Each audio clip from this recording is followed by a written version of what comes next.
often think of art as something behind a glass in a museum, often on a pedestal, maybe. But for the last years, centuries, decades, the greatest art has actually been worn on our backs. Before humans could even read or write, they could weave. So basically, in ancient Egypt, linen was actually called frozen sunlight.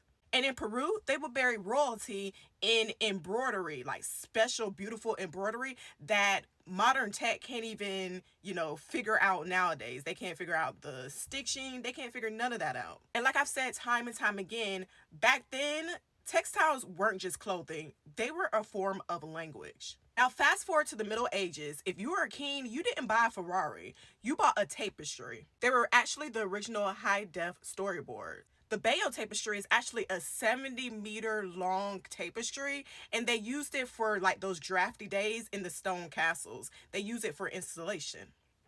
But it's actually a comic strip, a 70-meter long comic strip. I almost forgot that part. Then here comes the Industrial Revolutions. Machines took over, which made the textile work cheap and fast. But artists like William Morris fought back. They said, listen, hey, we ain't finna do this. We're not finna do this factory machine produced mess, okay? We're bringing the soul back into fiber art.